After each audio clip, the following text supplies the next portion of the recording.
إن الحمد لله نحمده ونستعينه ونستغفره ونعوذ بالله من شرور أنفسنا ومن سيئات أعمالنا من يهده الله فلا مضل له ومن يضلل فلا هادي له أشهد أن لا إله إلا الله وحده لا شريك له أشهد أن محمدا عبده ورسوله أما بعد அன்புள்ள சகோதரர்களே சகோதரிகளே, இஸ்லாம் கூறும் குடும்பவியல் என்கின்ற இந்த தொடரிலே சகோதர உறவுகள் சம்பந்தமாக நம்ம பார்த்து வருகிறோம். அதிலே ஆரம்பமாக நாம் சகோதரத்துவம் ஃபித்ரா, அதாவது அல்லாஹு தாலா மனித சிந்தனையிலே படைத்த ஒரு இயல்பான ஒரு வழிமுறை, ஒரு மரபு. அடுத்ததாக மூத்த சகோதரன் என்பவர் குடும்பத்தில் ஒரு அச்சாணி. அந்த தாய்க்கும் தந்தைக்கும் அவ தாய் என்ற முதல் இடத்தை அடைகிறதே அந்த மூத்த சகோதரனால தான். அந்த பின்னால எத்தனை பிள்ளைகள் வந்தாலும் அதுக்கு முன்னாலே உம்மா தாய் ஆகிட்டா, அதுக்கு பின்னால அவங்க பிள்ளைகள் பிறந்ததோ இல்லையோ இவர் தாய் என்ற அந்தஸ்தை என்ன செஞ்சிடறார், அடைந்து விடுகிறார். இவர் தந்தை என்ன அந்தஸ்தை என்ன செஞ்சிடறார், அடைஞ்சிடறார். அதனால அந்த மூத்த பிள்ளைக்கு அவருடைய பிறப்பின் காரணமாக, அந்த ஃபித்ரத்தின் காரணமாக இஸ்லாம் பெரிய ஒரு கண்ணியம் என்ன செஞ்சு கொடுத்திருக்குது. அவர் அதனுடைய தகுதிகளை எப்ப முழுசா உள்வாங்கிக் கொள்றாருன்னா, ஒரு மூத்த சகோதரன் தந்தையுடைய ஸ்தானத்திலிருந்து செயல்படுவாராக இருந்தால் இந்த தகுதியும் அவர் என்ன செய்யறார், பெற்றுக் கொள்கிறார். அது இல்லாது விட்டாலும் கூட கண்ணியம் கௌரவம் கொடுக்க வேண்டிய கடமை எமக்கு என்ன செய்து இருக்கிறன்றதை நம்ம பார்த்தோம். அதுல அந்த மூத்த சகோதரர்கள் அப்படின்ற பகுதியில் நான் சில உதாரணங்கள் சொல்லிட்டு வர டைம்ல நம்ம மூசா அலைஹிஸ்ஸலாம் வரைக்குமான சில செய்திகளை நம்ம பார்த்தோம். அதுல என்ன நம்ம பார்த்தோம்னா, அந்த சகோதரத்துவம் என்பதனுடைய இயல்புடைய அந்த ஆர்வம், அந்த உணர்வு, ஒரு மூத்த சகோதரத்துவம் எப்படி இருக்கும். அதை ஒரு தம்பி ஆதரவுக்கு யாரை விரும்புவான். ஒரு தம்பியான ஒரு சகோதரத்தை கேட்டா, உனக்கு இந்த விஷயத்துல யாரு வேணும் ஒரு ஆதரவுக்கு என்றா, அவன் அவசரமா அவட சிந்தனைக்கு தன் மூத்த அண்ணன் என்ன செய்ய ஞாபகம் வரும். அதனாலதான் அடிக்கடி அவர்கிட்டயே உதவி கேட்கறதும், அவர்கிட்டயே ஆலோசனை கேட்கறதும், அவர்கிட்டயே அட்வைஸ் கேட்கறதும் வரும். அந்த பிறகு திருமணம் முடிச்சிருக்கக்கூடிய சகோதரிகள் இருக்கிறாங்களே, சகோதரர்களை முடிச்சிருப்பாங்களே, அவங்க என்ன பார்ப்பாங்கடா, மூத்த சகோதரை சார்ந்தே இவர்கள் எல்லாம் என்ன செய்யறாங்க இருக்கிறாங்க. எல்லாத்தையும் நீங்க நானாட்ட கேட்டுதான் செய்வீங்களா, எல்லாத்தையும் அவட்ட கேட்டுதான் நீங்க செய்யணுமா என்றது அவங்க எப்படி பார்க்க கூடாண்டா, அதிகார என்னது, அதாவது செல்வாக்கு, அதிகார பரவலாக்கம்னு சொல்லுவாங்களே, அதிகார மேலாண்மைன்னு பார்க்க கூடாது. அதுல இருக்கிறதுல என்னன்னா, அவர்கள் சகோதரத்துவ இடத்துல தந்தையுடைய அந்த பொறுப்பு போல அந்த அளவுக்கு இல்லாட்டி அந்த அளவுக்குள்ள பார்வை பார்த்ததுதான் எல்லா விஷயங்களையும் அவர் ஆதரவாக இருந்திருப்பாரு. வளர்ப்புக்கு, அவர்களுடைய தர்பியாவுக்கு எல்லாம் காரணமாக இருந்திருப்பாரு, முன்மாதிரியா இருந்திருப்பாரு. இவைகள் காரணமாக என்ன செய்யலாம் இருக்கலாம். இவருடைய அஹ்லாக் அவங்கள செல்வாக்கு செலுத்தும், இவருடைய நன்மை அவங்கள செல்வாக்கு செலுத்தும், இவருடைய கெடுதி அவர்கள் என்ன செய்யும், செல்வாக்கு செலுத்தி இருக்கும் என்பதுதான் நம்ம இதுல தெரிஞ்சு கொள்ள வேண்டிய ஒரு விஷயம். இதுல இது மாறுவது இருக்குது. இதுல ஒரு மூத்த சகோதரர்கள் சில நேரத்துல என்ன நடந்துருமெண்டா, ஒரு சின்ன சகோதரருக்கு பெரிய ஒரு பொருளாதாரம் வளர்ந்து, அவருக்கு அறிவு ரீதியாக வளர்ந்து, அல்லது அந்தஸ்துல, அல்லது திருமண ரீதியான ஒரு பெரிய ஒரு உறவுமுறை வளர்ந்துடும். இவருக்கு சரியான ஒரு வாழ்க்கை முறை என்ன செஞ்சிருக்காது, அமைஞ்சிருக்காது. இதால பொறாமைப்படக்கூடியவங்க என்ன செய்யறாங்க, மூத்த சகோதரர். மூத்த சகோதரர் நல்லா இருந்திருப்பாரு, இவருக்கு இந்த மனசுல சில கேள்விகள் இப்படி இருந்திருக்கும். என்னோட நம்ம தம்பி மட்டும் என்ன செஞ்சிட்டாரு, முன்னேறிட்டாரு, நம்ம தம்பி எல்லாம் நல்லா வளர்ந்துட்டாங்களே, நான் இப்படி ஒரு கஷ்டத்துல இருக்கிறேன், நான் சரியான இதுல இல்லையே, நான் வளர்த்த பிள்ளைகள் தானே அப்படின்னு ஒரு சிந்தனை இவருக்கு என்ன செய்யலாம், வரலாம். உள்ளத்துக்குள்ள ஓடிட்டீங்க. இதை யார்கிட்டயாவது சொன்னா அடுத்த சகோதரன் என்ன செய்யணும், அடுத்த ஒரு மனிதர் என்ன செய்யணும்டா, உங்களோட சொந்த சகோதரன் இப்படி யோசிக்காதீங்க, இது மிக கெடுதி. அல்லாஹ் உங்களுக்கு அவங்கள துணையாக்குவ ஒரு நாள், நீங்க அதை பத்தியே கவலைப்படாதீங்கன்னு அந்த ஃபித்ரத்துக்கு ஒத்த இடம் தான் கொடுக்கணும். ஆனா சில நேரங்களில் சில மனைமார்கள் என்ன அமைச்சிடுறாங்கடா, நீங்க உங்களோட புள்ளெல்லாம் பாத்தீங்க, நீங்க படுற கவலை நியாயம்தான், நீங்க இப்படி படுற வேதனை நியாயம் தான், அவங்க யாருமே உங்களை என்ன செய்யறாங்க இல்லை, இப்ப கவனம் எடுக்கிறாங்க இல்லை, ஒரு வாப்பா போல நீங்க இருந்தும் கூட கவனம் எடுக்கிறாங்க இல்லை, நீங்க அதை பத்தி யோசிங்க, என்னாலும் தம்பி தானே சின்னதா ஒரு டெவலப் பண்ணிரு. அவங்க வேணுமென்று கூட சில வேலை செய்யாம இருந்திக்கலாம். அண்ணனுக்கு அப்படி லைட்டா ஃபர்ஸ்ட் ஸ்டெப் இப்ளீஸ் விளங்காத ஒரு, அது மைக்ரோஸ்கோப்ல பார்த்தா தான் விளங்குற மாதிரி ஒரு டொட்டை போட்டுரும், விளங்கிட்டா அவனுக்கு அது விளங்காது. ஃபர்ஸ்ட் சரி விட்டு, ஏதோ நம்மளோட மனைவி நம்மளுக்காக கவலைப்படுறா அப்படின்னு சொல்லி. இரண்டாவது, மூணாவது, அப்படியே கிருமி பெருசாகி விளங்கிட்டா மைக்ரோஸ்கோப்பே தேவையில்லைட்ட அளவுல அதை செஞ்சிரு வளர்ந்து போயிடும். வளர்ந்து போனா இவர் வைஃப் என்ன நினைப்பாருண்டா, மனைவி என்ன நினைப்பா, நான் உங்களோட சகோதரனுக்கு எதிராக நான் ஒன்னும் சொல்லலை, உண்மையா அவன் சொல்லலதான், அவங்களுக்கு அந்த நினைவுல இருக்கல, வழிகாட்டல் தெரியாது, எப்படி பேசணும்னு தெரியாது, சின்ன சின்ன பகமை உணர்வை அவங்க வெளிப்படுத்துறாங்க, அவ்வளவுதான். இவர் என்ன நினைச்சிடறாருன்னு சொன்னா, என்ன மனைவி வானான்னு தானே சொன்னா, என்ன மனைவி வானான்னு எப்படி சொல்லிப்பானா, முன்னுரையிலையும் முடிவுரையிலையும் சொல்லிப்பா, இடையில பெக்கிங் எல்லாம் என்ன செஞ்சிருக்கா, இப்படிதான் இருந்திருக்கும். அது தெரியாத அமைப்புல இவங்க என்ன செஞ்சிருப்பாங்கன்னா, அப்படியே இவருக்கு உள்வாங்கி என்ன மனைவி அப்பவே சொன்னா, உங்களை பத்தி எல்லாம் அவருக்கு தெரியும், இருந்தாலும் பொறுமையாரிங்கன்னு அவ சொன்னா, இன்றைக்கு தான் எனக்கு இது தெரியுது, இனி உங்களுக்கு எனக்கு இடையில எந்த விதமான உறவும் இல்லை. அது எப்படி உறவு இல்லாம போகும், அவட உறவு தான் இல்லாம போயிடும். டைவர்ஸ் ஆயினா 3 மாசத்துல முடிஞ்சு இன்னொரு முடிச்சுட்டு போவாரு, உங்களை மாத்தி இல்லாம இல்லாமலாக்க முடியாது. ஆனா இந்த இடத்துக்கு வந்துருவாங்க. இது மிக மோசமான ஒரு நிலை. இதுக்கு யாரெல்லாம் துணையாகவும் காரணமாக இருந்தார்களோ அவர்களும் பெரும் பாவிகள். இரத்த உறவுகளை சேர்ந்து நடத்தல் அப்படி என்ற நன்மை அடுத்த இரத்த உறவுகளை சேர்ந்து நடக்க உதவி செய்வதும் இருக்கு. மனைவியிட இரத்த உறவுகள் சேர்ந்து நடப்பதற்கு நீங்க துணையா இருந்தீங்கன்னா உங்களுக்கு அதுல பெரிய நன்மை இருக்கு. அதே போல உங்களோட இரத்த உறவுகள் சேர்ந்து நடப்பதற்காக அவர்கள் பொறுமையா இருந்தாங்கன்னா அவங்களுக்கு நன்மை என்ன செய்யுது இருக்குது. இது தெரியாம, அதாவது இங்க நான் சொல்றேன் இந்த கிராஜுவலான மாற்றம் தானே. சில பொழுது நல்லா புரிஞ்சுக்க, மனைவி கெடுத்துட்டான்னு சிலவங்க வார்த்தை சொல்றாங்க, அதுவும் பிழையான. அதாவது கெடுக்கக்கூடியவங்க இருக்கிறாங்க, அந்த பட்டியல் குறவு. அதாவது கெடுத்தல் அல்ல, அவங்களுக்கே தெரியாம உள்ளத்தில் இருந்த நோய் வெறும் காய்ச்சல் நினைச்சிருப்பாங்க, ஏதோ கண்ணு செவக்கு நினைச்சிருப்பாங்க, பார்த்தா அது கொரோனா கடைசியா போறதா இருக்கும். சரியா? அந்த மாதிரியான நோய் முறைகள் அவங்களுக்கே தெரியாம வளரும். நான் 7 நாளா காய்ச்சல் தான் நினைச்சிருவாங்க, ஆனா பார்த்தா அது சிம்டம்ஸா தான் இருந்திருக்கு. ஆள் என்ன போகக்கூடிய நோய் ஆயிருக்கு. இதுதான் சைத்தானுடைய வேலை. சைத்தான் ஒரு நல்ல ஒருவனுக்கு ஒரு நோயை கொண்டு வரணுமாக இருந்தால் அதுக்கு விளங்காதவன் பிமா தஹ்தகிரூன மின் அமாலிக்கும், நீங்க அற்பம் என்று கருதக்கூடியதிலிருந்து தான் சைத்தான் ஆரம்பிப்பான்.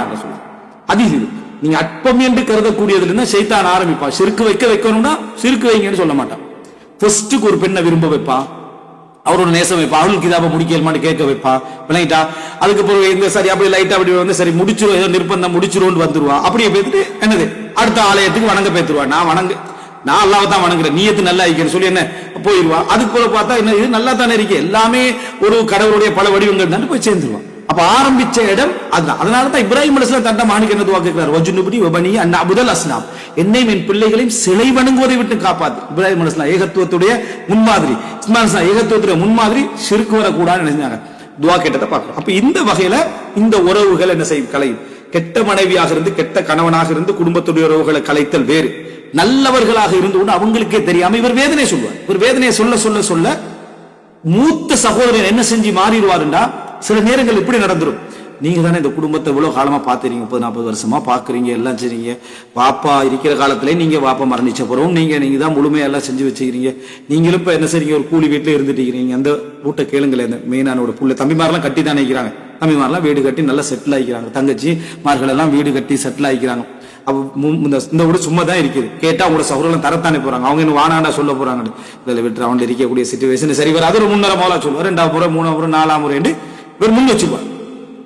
அந்த முன் வச்சா சகோதரர்களுக்கு ஒரு இதா இருக்கும், நானா என்ன இப்படி நீங்க எடுக்கக்கூடாது, இப்படி செய்யக்கூடாது என்றெல்லாம் வரும். வந்தா இவருக்கு டக்குன்னு அடுத்தது பகம வந்துடும், அவசரம். ஆனா இவ்வளவு சொல்லிச்சு ஒரு ஊட்ட தாராங்க இல்லையே, ஒரு ஊடை விடவா நான் இதாகிட்டேன்னு சொல்லி வீட்டுக்கு வருவார். வீட்டுக்கு வந்து வைஃப்ட சொல்லுவார், இந்த மாதிரி டைம்ல எனக்கும் தெரியும் அவங்க தரமாட்டாங்கன்னு தெரியும்னா சரி விட்டுருங்க, நீங்க சபரி நாங்க ஏதோ கஷ்டத்துல பொறுமையா இருந்திருப்போம். எனக்கு என்ன மனைவி மட்டும்தான் கத்துறாங்க. அது போறோம், எனக்கு என்ன மனைவி மட்டும், இந்த மனைவி இல்லையேண்டா நான் என் வாழ்க்கை எங்கேயோ பேத்திருக்கேன், நான் ஒரு நரக வாழ்க்கையை நான் செஞ்சிருப்பேன், வாழ்ந்திருப்பேன். அந்த அவள் தான் என்னை கொஞ்சம் கொஞ்சமா என் வாழ்க்கையில ஒவ்வொரு விஷயத்திலையும் நீங்க உங்களுக்கு ஊடு வேணும், உங்களுக்கு அது வேணும், இது வேணும் எல்லாம் என்னை ஞாபகப்படுத்தி கொஞ்சம் கொஞ்சமா என்ன செஞ்சிடறா குணந்துடும். சில பொழுது இந்த கொள்கைக்கு எதிராக ஆரம்ப 10 வருஷத்துல எந்திரிப்பாரு, கடைசி 10 வருஷத்துக்கு இவர் சரணடைஞ்சிருந்தாரு. ஏன்னா அவ்வளவு அடிச்சு 20 வருஷம் 30 வருஷம் ஆகுள்ள இவர் சரணடைஞ்சிக்கிறார். சலனம் இறுதியில் சரணம். சரியா? அந்த லெவலுக்கு என்ன செஞ்சிரு போய் சேர்ந்திக்கிறத பாக்குறோம். இதுதான் நடக்குது. இந்த கொஞ்சம் கொஞ்சமா அரிச்சு போறது. இது ஏன் நடக்கும் தெரியுமா? குர்ஆன் ஹதீஸ்ல அடிப்படைகளும் இந்த தர்பியாக்களும் ஆழமா பதியாட்டி இது நடக்கும். ஆல்ரெடி இந்த விளக்கங்கள் என்ன நிறைய நடக்கும். அதனாலதான் சொல்றாங்க, மல்லம் யாரிஃபில் ஜாஹிலியா லம் யாரிஃபில் இஸ்லாம். ஜாஹிலியத்தை தெரியாதவருக்கு இஸ்லாம் தெரியாம போயிடும், ஜாஹிலியத்தை தெரியாதவருக்கு இஸ்லாம் தெரியாத போயிடும். கான الناس يسالون رسول الله صلى الله عليه وسلم عن الخير وكنت اساله عن الشر مخافه ان يدركني. ரசூலுல்லாஹ்ட்ட எல்லா மனிதர்களும் எல்லா தோழர்களும் நல்லதை பத்தி கேட்பாங்க, நான் கெட்டதை பற்றி கேட்பேன், என்னை அதை அடைந்து விடாமல் இருப்பதற்காக. ஹுதைஃபா ரலியல்லாஹு அன்ஹு சொல்றாங்க, புகாரில வரக்கூடிய செய்தி. இது மிக முக்கியமான ஒரு அம்சம். இந்த மாதிரியான மாற்றங்கள் நிறைய பேருக்கு சில நேரத்தில் சில கடைசி சகோதரர் யோசிக்க வாய்ப்பு இருக்கு. அதாவது பிரதான வீடா அவர் எடுத்து பேத்துருவாரு, அதாவது அந்த பெரிய வீடு இருக்குதே, அந்த பெரிய வீடு மூத்த சகோதரனுக்கு கிடைச்சிரு, இந்த வீடு நமக்கு கிடைக்குமே தான் நான் செலவழிச்சு பண்ண எல்லாம் இருக்கு.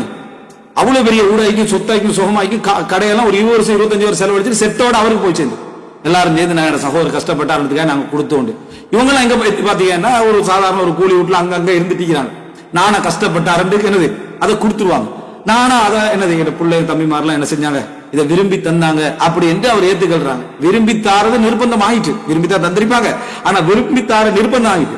ஒரு சகோதரன் யோசிக்கிறான், அவன் இந்த கஷ்டத்துல காணல, அண்ணன் கஷ்டத்துல காணல, என்ன யோசிக்கிறான்டா, இந்த ஊடு கிடைக்குமா, நான் மூத்தவனா பிறந்து கஷ்டப்பட்டு இதை எடுத்துருப்பேன், ஏன்டா 20 வருஷமா நான் உழைச்சி கஷ்டப்பட்டு இந்த ஊட எடுக்கத்தான், அந்த ஊட அவருக்கு ஃப்ரீயா செய்து கிடைக்கிற லெவலுக்கு வந்துருது. எல்லாரும் விரும்பியே கொடுத்தாலும் கூட மூத்த சகோதரருடைய பொறுப்பு என்றது இப்படியான அட்வைஸ்களால யாரும் சொல்லி எடுக்கக்கூடிய நிலைமைக்கு நம்ம என்ன செஞ்சிடக்கூடாது, வந்து விடக்கூடாது என்பதை புரிந்து கொள்ளணும். அதுக்கு ஒரு சிறப்பான உதாரணம் குர்ஆன்ல யாரு, யூசுப் அலைஹிஸ்ஸலாத்துடைய வாழ்க்கையில உதாரணம். ஏன் யூசுப் அலைஹிஸ்ஸலாம் சின்னவர், மூத்தவங்க அநியாயம் செய்யறாங்க. மூத்தவர்கள் என்ன செய்யறாங்கன்னா, பெரியவர்கள் தான் யூசுப் சின்ன தம்பியை கொலை செய்யறதுக்கும் அந்த தம்பியை கொலை செய்யறதுக்கு, அதாவது அவர்களுக்கு அநியாயம் செய்யறதுக்கும் முற்படுறாங்க. யாரு, மூத்தவர்கள், பெரியவர்கள். பாதிக்கப்படுறது உள்ள தம்பியர். காரணம் என்ன, தந்தையுடைய பாசம், அவருடைய அழகு, அன்பு, இது போன்ற விஷயங்கள். இவர்களும் அழகானவர்கள். ஆனால் தந்தை இவர்கள்ட்ட என்ன மிகவும் அதீத கவனம் செலுத்துவதன் காரணமாக மூத்தவர்களுக்கே பொறாம வருது. அப்படின்னா அஷஃபகத், அதாவது ஷஃபகத் அவ்வளவு பாசமும் நேசமும் ஈர்ப்பும் இவர்களுக்கு உள்ளவர்களுக்கே என்ன செய்யுதுன்னு சொன்னா ஒரு பொறாமை என்ன செஞ்சிருது, அந்த இடத்துல வந்து விடுகிறது. அப்போ அவர்களை என்ன, அதாவது ஒரு கிணத்துல போட்டு விக்கிற அளவுக்கு என்ன செஞ்சது வந்தது, அவர்களை விக்கிற அளவுக்கு என்ன செஞ்சது வந்தது நம்ம பார்க்கிறோம். அப்போ யாருக்கு வித்தாங்க, கிணத்துல போட்டுட்டு யாராவது எடுக்கிறாங்களான்னு வெயிட் பண்றாங்க. யாராவது எடுக்கிறாங்களான்னு வெயிட் பண்ண பிறகு அவங்க வாளில் இந்த எடுத்த உடனேயே என்னது, இவங்க தான் விற்றார்கள் சில அறிஞர்கள் தஃசீர் பண்றாங்க. எடுத்த பிறகு நம்ம தான் இவர் என்ன செஞ்சு எடுத்து ஷரஹு தமனின் பக்ஸின் தராஹிம மாதூதா வகானு பிஹி மின ஸாஹிபி, அதுல ஜுஹுதோட இருந்தாங்க. இது அமௌண்ட்டை குறை எடுக்கிறதுல எப்படியா வித்துறணும், அமௌண்ட்டை குறை எடுத்துறணும், உலகப்பற்றின்மை, சரியா, அதுல ஜாஹிதுகளாக இருந்தாலும் அல்லாஹ் தஆலா சொல்றார், அப்படி வித்து விட்டார்கள் சொல்றாங்க. அப்போ மூத்தவர்களே ஒரு தம்பியை விற்று, மூத்தவர்களே அவர்களை என்ன கொலை பண்றதுக்கான ஐடியா பண்ணி தூரமாக்கி ஓனாய் கடிச்சிட்டு போட இருள்கள்ல போடுற அளவுக்கு இவர்கள் வந்தார்கள் என்றால் மூத்தவர்களுடைய அந்த என்ன, அந்த பொறாமையும் அந்த வேகமும் எப்படி இருக்கும் இடத்தை என்ன செய்யும் பாருங்க. இது பெரிய ஒரு ஆதாரம், ஒரு மூத்த சகோதரனுடைய அநியாயத்தை, ஒரு மூத்த சகோதரனுடைய அநியாயம், மூத்த சகோதரனுடைய உறவுக்கு ஒரு ஆதாரம் ஹாரூன் அலைஹிஸ்ஸலாம் மூசா அலைஹிஸ்ஸலாத்துடைய செய்தி இடத்தை நம்ம பார்க்கிறோம். ஆனா இந்த மாதிரி நேரத்திலையும் கூட, அதாவது எந்த அளவுக்கு ஒரு அறிஞர் சொல்றாரு, இதுக்கு தஃப்சீர் கீழ அஹ்யானன் சில பொழுதுகள் அல் அஹுல் அக்பர், மூத்த சகோதரன் யக்குலுல் மீராத், முழு சொத்தை என்ன செஞ்சிருவார், மீரா சொத்தை அவர் சாப்பிட்டுவார். வலா யபுகி வலா யூபகி லி அஹில் அஸ்கரி ஷைஅன், சிறிய சகோதரருக்கு எந்த ஒன்றையும் எஞ்ச வைக்க மாட்டார். அல்லாஹ் சுப்ஹானஹு வ தஆலா யஸீது ஸகீர நஜாபத். ஆனா அந்த வீட்ல பிறந்த சிறிய சகோதரருக்கு அல்லாஹ் தஆலா புத்தி கூர்மையை கொடுத்துறான், வ தௌஃபீக் செஞ்சிரான், வ கினன் வசதியை கொடுத்துறான், வ யஃகருல் கபீரு இலா அய்யகிஃபல் கபீரு பிபாபிஸ் ஸகீர், சிறியவண்ட வீட்டு வாசல்ல மூத்தவர் நிக்கின்ற அளவிலான தேவை அல்லாஹ் தஆலா என்ன செஞ்சிரான், இவருடைய அநியாயத்தின் காரணமாக கொடுத்து விடுகிறான். அந்த நேரத்துல எப்படி நடக்கும் தெரியுமா, அவர் கேட்கிறாங்களே, இன்னக லஅன்த யூசுப், நீங்களா யூசுப். மூத்த சகோதரர்கள் அதாவது சிறியவண்ட வீட்டு வாசல்ல நிக்க வேண்டிய இடத்தை அல்லாஹ் தஆலா ஏற்படுத்துறார். மூத்தவர் நிக்கிறாரு, மூத்த சகோதரர்கள் அனைவரும் நிக்கிறாங்க, நீங்களா யூசுப், நான் தான் யூசுப், இது எனது சகோதரர் அப்படின்னு சொல்றாங்க. அப்ப இந்த இடத்துல நீங்க பாருங்க, அல்லாஹ் அப்ப அவங்க என்ன பதில் சொல்றாங்கன்னா, அல்லாஹ், அல்லாஹ்வின் மீது ஆணையாக, லகத் ஆஸரக்கல்லாஹு அலைனா, அல்லாஹ் தஆலா எங்களை விட உங்களை தேர்ந்தெடுத்துட்டான், உயர்த்தி விட்டான். வ இன் குன்னா லகாத்திபீன், நாங்கள் பாவிகளாக இருந்து விட்டோம். ஆனா சிறியவர் மூத்தவர் மீது இயற்கையான இரக்கம் இருக்கு, இயல்பான இரக்கம் இருக்கு. அந்த ஃபித்ரத்தை யூசுப் அலைஹிஸ்ஸலாத்துடைய ஈமான் இன்னும் வளர்க்குது. அவர் சொல்றார், உடனே லா தஸீப அலைக்குமுல் யௌம், எந்த குற்றமும் உங்கள் மீது இல்லை, எந்த குற்றம் பிடித்தலும் உங்கள் மீது இல்லை. யக்ஃபிருல்லாஹு லக்கும், அல்லாஹ் தஆலா உங்களை மன்னிப்பானாக. வஹுவ அர்ஹமுர் ராஹிமீன், அல்லாஹ் தஆலா கருணை காட்டுகின்றவர்கள் எல்லாம் மிகவும் கருணை காட்டுவார். இந்த வார்த்தை யார் சொன்னாரு, மூசா அலைஹிஸ்ஸலாம் சொன்னார். அந்த சகோதரனை சொல்ற சந்தர்ப்பத்துல வஹுவ அர்ஹமுர் ராஹிமீன், இந்த ரஹ்மத்தை சொல்லி என்ன செய்யறாங்க சொல்றாங்க. அஸ்மா சிஃபாத்துல இது ஒரு முக்கியமான பகுதி. நம்ம எந்த இடத்துல அல்லாஹ்வுடைய அஸ்மாக்களை யூஸ் பண்ணி என்ன செய்யறோம் இதை சொல்றது. அப்போ உடனே சொல்றாங்க, உங்களை அல்லாஹ் தஆலா தேர்ந்தெடு. நிச்சயமா பார்த்தா யாக்கூப் அலைஹிஸ்ஸலாத்துல மூத்த பிள்ளைக்கு இந்த அந்தஸ்து இருந்திருக்கும். இருந்தாலும் அவங்க செஞ்ச வேலைகளால இந்த நிலைமை என்ன செஞ்சது, அவருக்கு வந்து விட்டதை நம்ம என்ன செய்கிறோம் பார்க்கிறோம். இதை அந்த தஃசீருக்கு கீழே என்ன செய்யறாங்க, இது ஒரு குறிப்பாக சொல்வதை நம்ம பார்க்கிறோம். அதே நேரத்தில் யூசுப் அலைஹிஸ்ஸலாம் என்ன சொல்றாரு, அல்லாஹ்ட்ட துஆ சொல்றாரு. துஆ வைக்கிற எப்படி, யா அபி, என்ன தந்தையே, ஹாதா தஅவீலு ருயா மின் கப்லு கத் ஜஅலஹா ரப்பி ஹக்கா, சொல்ற தந்தையிட்ட சொல்றாரு, எனது கனவு அல்லாஹ் தஆலா இதுதான் என்ன அதை உண்மைப்படுத்தி விட்டான். வகத் அஹ்ஸன பி இது அஹ்ரஜனி மினஸ் சிஜ்ன், என்னை சிறைச்சாலையிலிருந்து வெளியேற்றி இறைவன் எனக்கு உபகாரம் செய்தான். இதான் ஒரு முஃமினுடைய வார்த்தை. எப்பயும் எப்படி இருக்கும், அல்லாஹ்வுடைய நிஅமத்தை சொல்றதா இருக்கும். என்னை சிறையிலிருந்து வெளியேற்றி அல்லாஹ் எனக்கு உபகாரம் செய்தான். என்னை சிறைக்குள்ள நுழைத்தது யாரு? அல்லாஹ் தான். ஆனா தஅத்து எப்பயுமே ஒரு முஃமின் முத்தஅத்திபாக இருக்கணும்.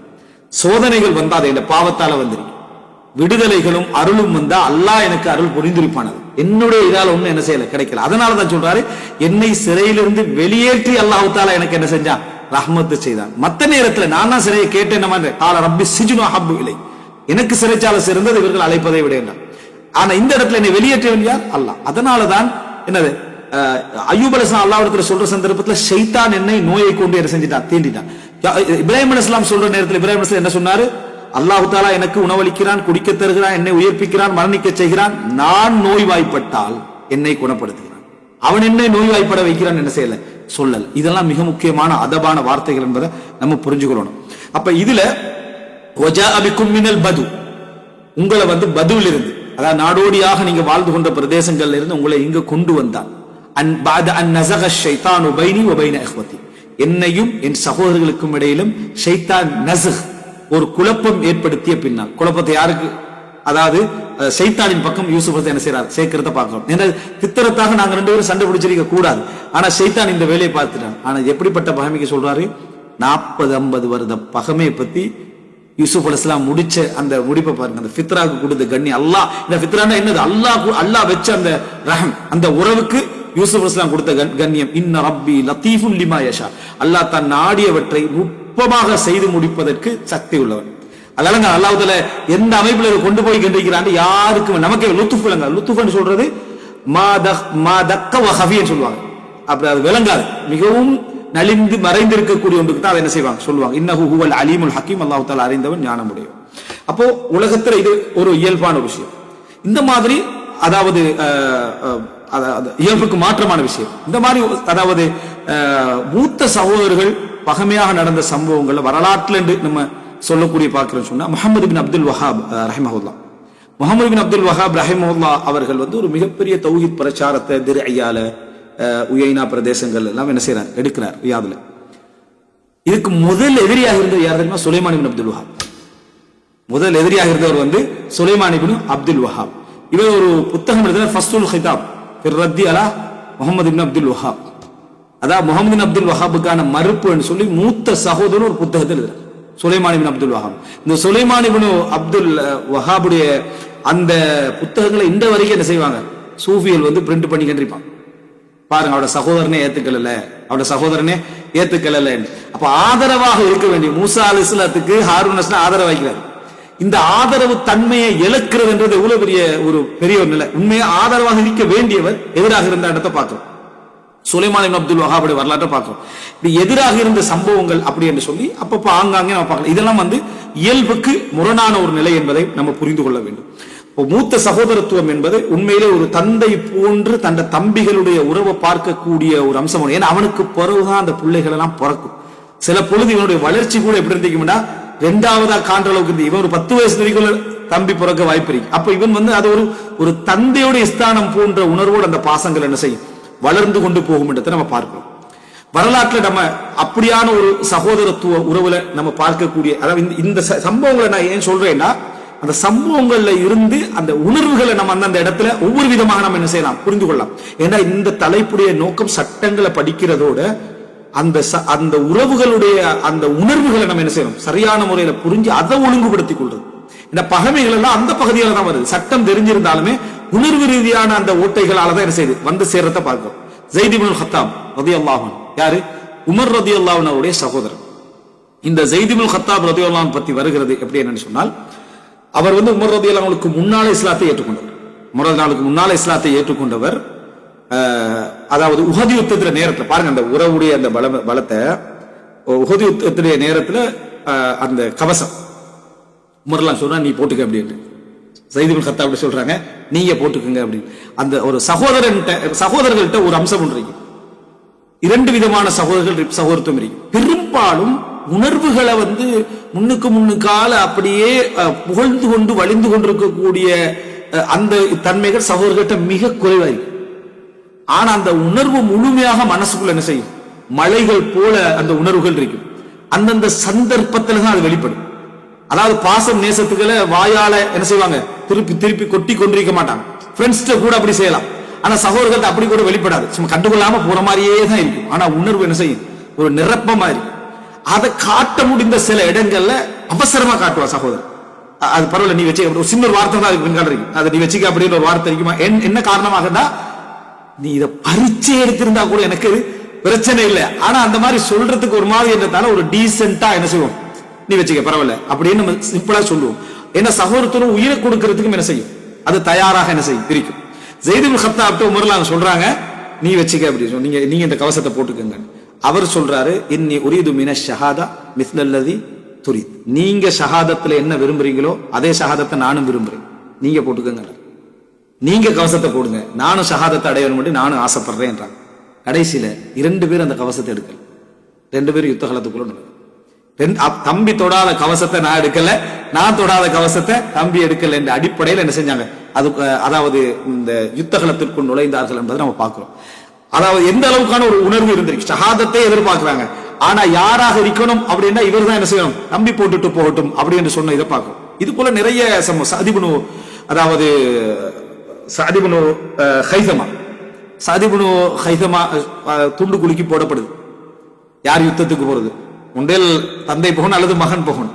அப்படி துண்டு குலுக்கி போற டைம்ல என்ன, அதாவது மகனுடைய பேர் வந்துருது. வாப்ப பாசம் அன்பால் அவர் என்ன சொல்றாருன்னா, நான் போறேன், எனக்கு விட்டுத்தாங்க அப்படின்றார், நான் போறேன் விட்டுத்தாங்க அப்படின்றார். அப்ப அவர் சொல்றாரு, லவ்கான கைரல் ஜன்னா, தந்தையை சொர்க்கம் அல்லாத ஒன்றாக இருந்தா நான் உங்களுக்கு விட்டு தந்திருப்பேன், இது சொர்க்கம், நான் விட்டு தர மாட்டேன் என்று போனார். ஷஹீதானார் பாக்குறோம். இது உண்மையிலே அவர்களுக்கு இடையில சகோதரத்துவ பாசமும் அதே அளவுலையும், ஈமான் என்றது அதே உற்சாகம். அவங்க யுத்தத்துக்கு தடுக்கல, நீ போகாதன்னு தடுக்கல. ஆனா போராட்டம் நீயா நானா அல்லது நம்ம 2 பேரும் போற டைம்ல உனக்கு ஒரு பங்கு, இப்படியான ஒரு போராட்டம் அல்லாஹ்வுடைய மார்க்கத்துக்கு உறுதிப்படுத்துற இடங்கள்ல இருந்து பார்க்கிறோம். இந்த நம்ம எல்லாம் ஹாரூன் மூசா அலைஹிஸ்ஸலாம் அந்த உணர்வு வெளிப்படக்கூடிய இடங்களாக இதை நம்ம என்ன செய்கிறோம் பார்க்கிறோம். அதே போல இந்த யுத்தம் நடக்குது, அதாவது யமாமா யுத்தம். இந்த யமாமா யுத்தத்துல ஸைத் இப்னு கத்தாப் கலந்து கொள்றாரு. ஸைத் இப்னு கத்தாப் வரும் வரைக்கும் உமர்லாம் வெயிட் பண்றாங்க. ஆனா ஸைத் இப்னு கத்தாப் அங்க கொல்லப்படுறார், ஷஹீதாக கொல்லப்படுறார். உமர் ரலியல்லாஹு அன்ஹு ஜனாசா கொண்டு வரப்படுற டைம்ல இந்த உலகத்துல உமர்லாவோட வரலாற்றை படிச்சா விளங்கும், ரசூலுல்லாஹ்வோட மரணத்துக்கு பிறகு அப்போடைய ஒரு கவலையே உமர்லாம் அடைஞ்சு ஸைத் இப்னு கத்தாபுடைய மரணத்துல. அத ஜனாசா பார்த்துட்டு சொன்னாங்க, சபக்தனி இலஸ்னத்தை, 2 விஷயத்துக்கு நீங்கள் முந்தி விட்டீர்கள், இலல் இஸ்லாம் வ இல ஷஹாத், இஸ்லாத்துக்கும் முந்திட்டீங்க, ஷஹாதத்துக்கும் என்ன செஞ்சிட்டீங்க, உயிர் தியாகத்துக்கும் முந்தி விட்டீர்கள் அப்படி என்று உமர் ரலியல்லாஹு அவங்க சொன்னார்ன்றதை பார்க்கிறோம். உமர் ரலியல்லாஹு அன்ஹு அவர்களை ஒருவர் ஏதையாவது ஒரு இடத்துல வெற்றி பெற வேண்டும் என்றால் தண்ட சகோதரனை வச்சு வெற்றி பெற்று விடலாம் என்றார். சகோதரனை வச்சு வெற்றி, உமர் ரலியல்லாஹு அன்ஹு போய் ஸைத் இப்னு கத்தாப் அவரை ஞாபகப்படுத்தினால் அவர் என்னது, அதாவது எழுவது போன்றும் இல்லாமல் சகோதர விஷயத்துல செஞ்சிருவாரு, இலக்கி விடுவார். மாலிக் இப்னு நுவைராவுடைய சகோதரர் என்ன செய்யறாரு, உமர் ரலியல்லாஹு அன்ஹு வராங்க. யுத்தம் நடந்து முடிஞ்சு மாலிக் இப்னு நுவைரா கொல்லப்படுறார், முர்த்ததாக கொல்லப்படுறாரு. அந்த கொல்லப்பட்ட பின்னால அவரோட சகோதரர் அவ்வளவு கவிதை படிக்கிறார். அந்த சகோதரனும் மாலிக் இப்னு நுவைராவை நினைச்சு அவ்வளவு கவிதை படிக்கிறார். உமர் ரலியல்லாஹு அன்ஹு கவிதை சொல்ல தெரியாது, கவிதை எதுவும் தெரியாது. அப்போ வந்த நேரத்துல உமர் ரலியல்லாஹு அன்ஹு அவர்கள் அவரை கண்டுட்டு, நீங்க என் சகோதரனுக்காக ஒரு கவிதை படிக்கிறீங்களான்னு கேட்கிறார். உமர்லாம் கேட்கிறார். அவர் அந்த ஒரு உமர் ரலியல்லாஹு அன்ஹு இது போன்ற இடங்களை நீங்க கண்டிக்கிறீங்களா? எத்தனையோ இடங்கள் உமர் ரலியல்லாஹு அன்ஹு இஷ்டங்களையும் இந்த மாதிரியான இடங்களை பலகீனமாக கருதக்கூடிய உமர் ரலியல்லாஹு அன்ஹு நெகிழ்ந்த ஒரு இடம் தான் அந்த சகோதரிடம். மகன் இடத்துல பாருங்க எப்படி நெகிழ்ந்தாரு, நீ சொல்லிக்கலாமே அப்படின்னு கேட்டாரு. அதே மாதிரி அவ்வளவு நெகிழ்றாரு. இந்த நெகிழ்ந்து கொண்டிருக்கிற அந்த நேரத்துல கவிதை ஒன்று என்ன செய்யலாம், நீங்க படிக்கலாமே, உங்களோட சகோதரனுக்கு இவ்வளவு கவிதை சொல்றீங்களே, என்ன சகோதரனுக்கும் ஒரு கவிதை சொல்லலாமே என்றார். அவர் முர்த்ததா மரணிச்சிருந்தார், அவர் அந்த சகோதரனுக்கு சொல்றாரு. அப்ப அவர் திருப்பி சொன்னார், உங்கள் சகோதரன் மரணித்ததை போல எனது சகோதரன் மரணித்திருந்தால் நான் கவிதையே படித்திருக்க மாட்டேன். உங்களோட சகோதரன் இஸ்லாத்துல ஷஹீதாக மரணிச்சார், அப்படி என்ற சகோதரர் இஸ்லாத்துல ஷஹீதா மரணிச்சிருந்தா நான் கவிதை சொல்லியிருக்க மாட்டேன்னு சொன்ன உடனே உமர்லாட முகமெல்லாம் மலர்ந்தது. ஏனென்றா அப்படி ஒரு ஆறுதலை யாரும் சொல்லவில்லை.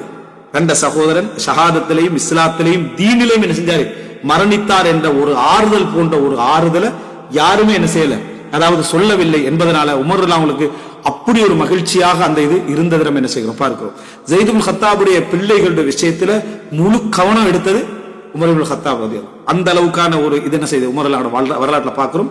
எனவே இந்த இடத்துல நம்ம என்ன புரிகிறோம் என்றால், ஒரு பலமான சக்தி, ஒரு ஸ்ட்ராங்கான இதயம், எல்லா விதத்திலையுமே என்னது மார்க்கத்துடைய விஷயத்துல நெகிழ்வுத்தன்மையில நீதியாக நெகிழ்வுத்தன்மை தவிர பலகீனமான எந்த நெகிழ்வுத்தன்மை இல்லாத உமர் இப்னு கத்தாப் ரலியல்லாஹு உள்ளத்தை அசைச்சு வச்சது ரசூலுல்லாஹுடைய மரணம், ஸைத் இப்னு கத்தாப் ரலியல்லாஹுடைய மரணம் என்பதை நம்ம என்ன செய்கிறோம் பார்க்கிறோம். வரலாற்றில் இந்த பல சகோதரத்துவத்தை நம்ம படிப்போம். நம்ம அதாவது இவருக்கு சகோதரர்களா இருந்தாங்க, இவருக்கு சகோதரா இருந்தாங்க, ஒரு தகவல்களா தெரிஞ்சு கொள்வோம்.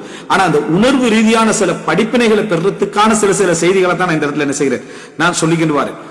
வரலாற்றுல அதாவது இமாம் இப்னு கஸீர் ரஹிமஹுல்லாஹ், இமாம் இப்னு கஸீர் ரஹிமஹுல்லாஹ் அவர் பிதாயா வன்னிகாயில ஒரு வரலாறு சொல்றார். அது மிக முக்கியமான ஒரு பகுதி. பிதாயா வன்னிகாயில ஒரு வரலாறு சொல்றார். என்ன அப்படின்னு சொன்னால், தந்தையுடைய மரணத்தை பத்தி அவர் எழுதிட்டு வர பிதாயா வன்னிகா 14ஆம் பாகம் 31 பக்கத்துல வகத் உலித லஹு இத்தத்து அவுலாதின் மினல் வாலிதா வ மின் உக்ரா கப்லஹா. அவங்களுக்கு நிறைய பிள்ளைகள் பிறந்தாங்க எங்க தாயிட்டு இருந்து. அதுக்கு முன்னாலையும் அவங்க திருமணம் முடிச்சிருந்தாங்க. அவங்களுக்கும் நிறைய பிள்ளைகள் எங்க தந்தைக்கு இருக்குது. அவர் தந்தையோட பேர் என்ன, உமர் இப்னு கஸீர். இவருடைய பேர் இஸ்மாயில் இப்னு உமர் இப்னு கஸீர். சரியா? அபுல் ஃபிதா. அக்பர்ஹும் இஸ்மாயில். அவருடைய அதாவது மூத்தவராக யார் இருந்தாருன்னு சொன்னா இஸ்மாயில் என்ன செஞ்சாரு இருந்தார். யாரு? என் தந்தைக்கு மூத்தவர் யாரு? மகன் இஸ்மாயில். அப்படின்னா அதுக்கு முன்னால திருமணம் முடிச்ச அவருக்கு மூத்தவர் இஸ்மாயில். சொல்றாரு அப்படி, எனக்கு என்னுடைய தாய்க்கும் நிறைய பிள்ளைகள் இருந்துச்சு, அதுக்கு முன்னால நிறைய திருமணங்கள் முடிச்சிருந்தாரு. வமின் உக்ரா, அதுக்கு முன்னாலே ஒரு திருமணம் முடிச்சிருந்தாரு, அவங்களுக்கும் பிள்ளைகள் என்ன செஞ்சு இருந்துச்சு. அப்ப மூத்தவர் இஸ்மாயில்னா அவங்களுக்கு பிறந்ததுதான் மூத்தவர் இஸ்மாயில். சும்மா யூனுஸ், அதுக்கு பின்னால் என்ன யூனுஸ், இத்ரிஸ், பிறகு என்ன இத்ரிஸ். அப்ப பாருங்க, இவருடைய தந்தையுடைய மூத்த மனைவி மூலம் முதலாவது இஸ்மாயிலும் பின்னர் யூனுஸும் பின்னர் இத்ரிஸும் பிள்ளைகளாக என்ன செஞ்சுக்கிறாங்க வந்திக்கிறாங்க. சும்மா மினல் வாலிதத்தி அப்துல் வஹாப் வ அப்துல் அசீஸ் வ முஹம்மத் வ அஹ்வாத்துன் இத்தா. விளங்கிட்டா? பின்னர் எந்த தாயை கல்யாணம் முடிக்கிறாங்க. எந்த தாயை கல்யாணம் முடிச்சதுல மூத்தவர் யாரு? அப்துல் வஹாப், அடுத்தது அப்துல் அசீஸ், அடுத்தது முஹம்மத், அடுத்தது இன்னும் சில சகோதரிகள் என்றாங்க. மூத்த மனைவி மூலம் முதலாவது இஸ்மாயில், அதுக்கு பின்னால் யூனுஸ், அதுக்கப்புறம் இத்ரிஸ். ஏண்ட தாய் மூலம் மூத்தவர் யார் என்று சொன்னா அப்துல் வஹாப், அப்துல் அசீஸ், முகமது. அப்ப இவருக்கு அந்த தாய் வழி தந்தை வழி சகோதரர்களை மூத்தவர் அப்துல் வஹாப் என்றார். இன்னும் நிறைய சும்மா அன அஸ்கரு, நான் தான் கடைசி பிள்ளை என்றார். சும்மா அன அஸ்கரு, நான் தான் கடைசி பிள்ளை. வசும்மீது பிஸ்மில் அஹ் இஸ்மாயில், மூத்த மகன் இஸ்மாயிலுடைய பேரை தான் எனக்கு வச்சாங்க, நான் கடைசி மகன். மூத்த மகன் இஸ்மாயிலுடைய பேரை என்ன எனக்கு வைத்தார்கள், நான் கடைசி மகன். அப்படின்னா அவருடைய மூத்த மனைவி, முதல் மனைவியுடைய முதல் மகன் இஸ்மாயில். அப்ப அவருக்கு என் தந்தைக்கு முதல் மகன் இஸ்மாயில். அந்த பேரை தான் கடைசி நபர், கடைசி பிள்ளை எனக்கு வச்சாங்கன்றான். நீங்க யோசிச்சு பாருங்க, மூத்தவருக்கும் ஆக இளையவருக்கும் உள்ள உணர்வு ரீதியான அந்த ரிலேஷன்ஷிப்பை பாருங்க. எங்க நீங்க இதை பார்க்கலாம், அதிகமான இடத்துல பார்க்கலாம். இடையில பல தளம்பல்கள் இருந்தாலும் மூத்தவர் ஒரு தந்தையுடைய முன்மாதிரி லெவலுக்கு பார்க்கறதுக்கான சந்தர்ப்பங்கள் அதிகமா கிடைக்கிறது கடைசி தம்பி. கடைசி தம்பிக்கு என்ன செய்ய கிடைக்கும்? ஏன்னா அவர் வளர்ந்து ஒரு இடத்துல இருப்பார். அந்த டைம்ல தான் இவருடைய வளர்ச்சி நடந்து கொண்டிருக்கும். முன்மாதிரிக்கு அவர் ரெடி ஆயிப்பார். 2ஆம் நபருக்கும் 3ஆம் நபருக்கும் 4ஆம் நபருக்கும் அந்த சந்தர்ப்பங்கள் இருக்கும். இந்த அளவுக்கான பார்க்கறதுக்கான ஒரு குறைபாடு இருக்கு. அவரும் குறைபாடுகளை சரி செஞ்சு பயணம் செஞ்சுக்கிட்டு இருப்பார். இது ஒரு முக்கியமான ஒரு இடைவெளி. அதனால பாருங்க, சும்மீது பிஸ்மில் அஹ் இஸ்மாயில், நான் மூத்தவருடைய பேர் இஸ்மாயில் எனக்கு வைக்கப்பட்டுச்சு. ஏன் தெரியுமா? கான கதிம திமிஷ்க், அவர் டெமஸ்கஸ்க்கு வந்திருந்தார். ஃபஷ்தகல பிஹா பஅதன் ஹஃபிதல் குர்ஆன அலா வாலிதி, வாப்பாட்ட குர்ஆனை ஓதி மனனமிட்டார். இந்த வாப்பாட்ட தான் படிச்சார். வாப்பா ஹத்தீப், ஒரு வாப்பா ஹத்தீப், நல்ல பேச்சாளர், நல்ல எழுத்தாளர். அவர்கிட்ட குர்ஆனை மனனமிட்டார் இஸ்மாயில். அதே போல நஹ்வுடைய முன்னுரைகள் என்ன செஞ்சாரு? வாசிச்சாரு. وحفظ التنبيه وشرحه على العلامه تاج الدين الفزاري, தாஜ் الدين الفزاري கிட்ட படிச்சாரு. وحصل المنتخب في اصول فقه, உசூல் ஃபிக்ஹையும் படிச்சாரு. அதே போல என்னுடைய ஷேக் இப்னு ஜம்லகானி, வணங்கிட்டான இப்னு ஜம்லகானி என்னுடைய ஷேக் என்றார். இவருடைய ஷேக்ல ஒருத்தர் இமாம் இப்னு கஸீர் மிஸ்ஸி. இமாம் மிஸ்ஸி அப்படி உள்ள ஷேக், தஹதீபுல் கமால் எல்லாம் எழுதினார். அவர் அவ்வளவு மிக முக்கியமான இன்னொரு ஷேக் இப்னு தைமியா. இப்னு கஸீர் எப்பயும் தன்னை அஷ்அரியாக காட்டிக்கொள்ள வேண்டிய ஒரு நிலம் அவருக்கு பல இடங்கள்ல வந்துச்சு. அவர் சலஃபியாக இருந்தார். இமாம் இப்னு கைம் ஜௌசியா ரஹிமஹுல்லாஹுடைய மகன் மகன்கிட்ட சொல்றாரு, இப்னு கஸீர் சொல்றாரு, என்ன அதாவது நீங்க என்னை அஷ்அரியா தானே நினைக்கிறீங்கன்றார். நான் அஷ்அரி தான் என்ற அடிப்படையில் இப்னு கஸீர் சொல்றாரு. அப்ப இவர் சொல்ற முழு உடம்புலையும் என்னது, அதாவது ஷார் இருந்தாலும் முடி இருந்தாலும், அஷ்அரியா முடி தானே, முழு உடம்புலையும் முடி இருந்தாலும் நீங்க அஷ்அரி நாங்க என்ன செய்ய மாட்டோம், ஏற்றுக்கொள்ள மாட்டோம். இப்னு கைம் ஜௌசியுடைய மகன் என்ன சொன்னதாக என்ன செய்ய வரும். அதுக்கு நிர்பந்தம் இமாம் இப்னு கஸீர் ரஹிமஹுல்லாஹ் அவர்களுக்கு நிறையவே என்ன செஞ்ச அந்த சூழ்நிலையில இருந்துச்சு. அப்போ இமாம் இப்னு தைமியா ரஹிமஹுல்லாஹ்வோட ஜனாசாவுக்கு வந்த டைம்ல இமாம் மிஸ்ஸியும் இமாம் இப்னு கஸீர் ரஹிமஹுல்லாஹ் வருவாங்க. வந்துட்டு அந்த அதாவது என்ன அந்த அவருடைய கஃனை திறந்து பார்ப்பாங்க, பார்த்து என்ன நெத்தியில முத்தம் விடுவாங்க. அப்புறம் சொல்லுவாரு, நாங்க பிரிஞ்சு போனதை விட அவருக்கு நரைமுடிகள் கொஞ்சம் கூடுதலாக என்ன செஞ்சது இருந்தது அப்படின்னா கடைசி நேரம் அவர்கிட்ட படிச்சுட்டு நெஞ்சிக்காரு பேத்துக்கிறார். திருப்பி வந்து பார்த்தா என்ன நரைமுடிகள் இருந்தன அப்படின்னு சொல்லி சொன்னார் என்ற செய்தியை பார்க்கிறோம். அவருடைய இமாம் இப்னு தய்மிய்யா ரஹ்மத்துல்லாஹி மரணத்தை பத்தி இமாம் இப்னு கதீர் சொன்னதை ஒரு கிட்டத்தட்ட ஒரு அரை மணி நேரம் என்ன செய்யலாம் பேசலாம். அந்த அளவுக்கான அழகான தகவல்களோடு அவர் என்ன செய்வார், பிதாய வன் நிஹாயா அந்த மரணத்தை பத்தி பேசியிருப்பார். இப்ப இதுல நீங்க என்ன பார்க்கலாம்னு சொன்னா, சகோதரன் வந்து என்னுடைய ஷேக் இப்னு அதாவது ஜம்லக்கானி வந்து என்ன செஞ்சாருன்னா சொன்னாரு, இவர் வந்து ஒரு மேல் மாடியிலிருந்து கீழே விழுந்து மரணிச்சிட்டார். சகோதரர் இஸ்மாயில் மேல் மாடியில் கீழே விழுந்து கொஞ்ச நாள் சுகீனமாயிருந்து என்ன செஞ்சிட்டார், மரணித்து விட்டார். என்ற தந்தை அவ்வளவு கவலைப்பட்டார், அவ்வளவு வேதனைப்பட்டார். நிறைய கவிதைகள் அவருக்காக என்ன செஞ்சார், மூத்த மகனுடைய மரணத்துல நிறைய கவிதைகள் எழுதினார். நிறைய அறிஞர்கள்ட்ட புத்தகம் இருக்கு, பிள்ளைகளுடைய இழப்பு சம்பந்தமாக ஆறுதலுக்கு எழுதிய புத்தகங்கள். அந்த புத்தகங்களை நீங்க எடுத்து பாத்தீங்கன்னா முன்னுரையில என்ன இருக்கும்னா அவரோட புள்ள மௌத்தாயினது ஒரு 10 புத்தக அளவுக்கு சொல்லலாம். முன்னுரையில அவருடைய தந்தையுடைய அவருடைய பிள்ளையுடைய மரணம், அந்த பிள்ளையுடைய மரணத்துல 2ல் 1 தான். ஒன்று மூத்த மரணமாயிரு, மூத்த பிள்ளையோட மரணமாயிரு, அது அதிக பிள்ளையுடைய மரணமாயிரு. நம்ம லஃப்தத்துல் கவிதையில் என்ன படிச்சோம், எனக்கு பிள்ளைய நான் கேட்டேன், இத்தனை பிள்ளைகள் எனக்கு மௌத்தாயிடுச்சுன்னு அவர் என்ன செய்யறார் சொல்றார். பல பிள்ளைகளுடைய மரணமாக இருக்கும் அல்லது மூத்தவருடைய மரணமாக என்ன செய்யும் அது இருக்கும். அப்ப இவர் வந்து கவிதைகள் எழுதுகிறார். மூத்த மகன் இஸ்மாயில நினைச்சு நிறைய கவிதைகள் என்ன செய்யறாரு இதுல எழுதுகிறார். அந்த அளவுக்கு கவலைகள் என்ன செஞ்சார் பட்டார். ஃபலம்மா உலித்து, அப்ப அதுக்கு பின்னால பலர் பிறக்கிறாங்க. யூனுஸ், இத்ரீஸ் எத்தனை பேர் பிறந்திக்கிறாங்க. அவங்களுக்கு பேர்கள் வைக்காதவர்களுக்கு அதுக்கு முந்தி பிறந்தவர்கள் அவங்க இருந்திருக்கலாமே. ஆனா நான் பிறந்த பொழுது என்ன செஞ்சாருண்டா, சம்மானி பிஸ்மி, அந்த உணர்வு தானே அந்த பேரை எனக்கு என்ன செஞ்சாரு வச்சார். இது முழுமையாகவே ஒரு மூத்தவருக்கும் கடைசிவருக்கும் உள்ள அந்த ரிலேஷன்ஷிப்போடு உள்ள பேச்சு. பேர் என்ன செஞ்சாரு அவர் வைத்தார், அக்பரு அவுலாதிஹி இஸ்மாயில் வ ஆகிருஹும் வ அஸ்கருஹும் இஸ்மாயில். இப்னு கதீர் சொல்றார், அவருடைய மூத்தவரும் இஸ்மாயில், அவருடைய கடைசி நபரும் மிகச்சிறியவரும் இஸ்மாயில் அப்படி என்று இப்னு கதீர் ரஹிமஹுல்லாஹ் சொல்றாங்க. அப்ப சொல்றாரு, என் தந்தை மரணிச்சு இந்த மக்பரால அடக்கப்பட்டார் டமஸ்கஸ்ல. வகுந்து இதாக சகீரன், பாப்பா மரணிச்ச நேரத்துல வந்து நான் மிச்சம் சிறியவராக இருந்தேன். இப்ன சலாதி சிறி, எனக்கு 3 வயசு அவு நஹ்விஹா அல்லது கிட்டத்தட்ட அந்த அளவுக்கு வயசு இருக்கும். லா உத்ரிகு இல்லா கல் ஹுல்ம், நடக்கிறதெல்லாம் எனக்கு கனவு மாதிரி தான் விளங்குமே தவிர வேற இப்ப எனக்கு இல்ல. இப்ப எனக்கு அதெல்லாம் கனவு போலதான் தெரியுமே தவிர வேற விளக்கமாக இல்ல. யாரு மனன மலையான இமாம் இப்னு கதீர் சொல்றாரு, 3 வயசுல நடந்த அந்த நிகழ்வுகள் எனக்கு அந்த கனவுகள்ல நடந்து பாரு. நம்மள கொஞ்சம் பேர் வந்து 8 மாசத்துல வந்து உமா இப்படி செஞ்சாரு சொல்ற மாதிரி சொல்லுவாங்க. அப்படி சொல்றதுல உதாரணத்துக்கு அந்த அளவு இருக்கு. கிட்டத்தட்ட 8 மாசத்துல இவருக்கு எல்லாம் ஞாபகம் இருக்கிற மாதிரி இருக்கு. உலகத்துல அப்படி ஞாபகம் இருக்கலாது அந்த லெவலுக்கு கிட்ட கொண்டுவாங்க. 2.5 வயசுல நடந்தது தெரியும், 3 வயசுல நடந்தது தெரியும், 4 வயசுல எனக்கு பள்ளிச்சென்று இருக்கு அது நடந்த சம்பவம். அப்படி கிளியரா விளங்கு, கண்ணாடியில பாக்குற மாதிரி விளங்குது. இப்னு கதீரை விட ஒரு பெரிய ஒரு சம்பவம் சொன்னா சில வேலை சான்ஸ், ஒரு சம்பவம் 2 சம்பவங்கள் ஞாபகம் மிக்க. ஒரு 6-7 வயசு கொஞ்சம் கொஞ்சம் ஞாபகம் இருக்கு, அது மறுக்கல. 3-3.5 வயசுல என்ன செய்வாங்கடா, இமாம் இப்னு கதீர் சொல்றார், லா உத்ரிகு இல்லா கல் ஹுல். இப்ப நினைச்சு பார்த்தா அந்த கனவுல நான் ஒன்று கண்டா எப்படி சில விளக்கங்கள் இருக்குமே அது மாதிரிதான் எனக்கு விளங்குது. அதுக்கு பின்னால இவர் என்ன சொல்றாரா, டெமஸ்கஸ்ல தந்தை மரணிச்சதோட அவர் அதுல சொல்லுவார், தந்தை வந்து எங்களுடைய வாழ்க்கையுடைய செலவுகளுக்காக சிட்டியில இருக்கிறத தான் விரும்புவார். எப்ப வருமானத்துக்காக சிட்டியில இருக்கிறத தான் விரும்புவார். தும்ம தஹவ்வல்னா மின் பஅதிஹி ஃபீ சனதி 700 இலா திமஷ்க். பிறகு நாங்க அங்க இருந்து டெமஸ்கஸுக்கு வந்துட்டோம் 707ல. இல்லைங்களா, 707ல நாங்க என்ன செஞ்சிட்டோம், அந்த இடத்துக்கு வந்துட்டோம். 707 கிட்டத்தட்ட ஒரு 7 வயசளவுல நம்ம வந்துட்டோம். எனவே சரியா பிறக்கிறார் வந்து 700ல, சரியா 707ல வந்துட்டோம். யாருடைய பொறுப்புலையும் யாருடைய தலைமையிலையும் வாரமண்டா கமாலுத்தீன் அப்துல் வஹாப். கமாலுத்தீன் அப்துல் வஹாப் யாரு, இவங்களுடைய தாயிட மூத்தவர், இவங்களுடைய தாயிட மூத்தவர் அவர் தான் அப்துல் வஹாப். இவருக்கு மூத்தவர் யாரு, இப்ப இந்த அடிப்படையில பார்த்தா தாய் தந்தையின் அடிப்படையில பார்த்தா மூத்தவர். இல்லையா இஸ்மாயில் அவர் மரணிச்சிட்டார். அவருடைய தோழமையோடு நம்ம இந்த தாயோட என்ன செஞ்சோம், நம்ம வந்தோம். வகத் கான லனா ஷகீகன் வபினா ரஃபீகன் ஷஃபூகன் அப்படின்ற அந்த அப்துல் வஹாப் எங்களுக்கு இரத்த அதாவது ஒன்றாக பிறந்த ஒன்று விட்ட சகோதரராக இருந்தாரு. எங்களோடு அவ்வளவு கருணையாக இருந்தார், எங்களோடு அவ்வளவு கவனம் செலுத்தக்கூடியவராக இருந்தார். வகத் தஅخرت வஃபாத்து இலா சனதி 50. 750 அவர் என்ன செஞ்சார், அவருடைய வஃபாத்து பிந்திச்சு, கொஞ்சம் நீண்ட காலம் இருந்தார். 750 தான் மரணிச்சார். இவருக்கு 7, அவர் வந்து 750 மரணிக்கிறார் என்றார். பெரிய வயசுக்கு எப்போ இருந்துச்சு.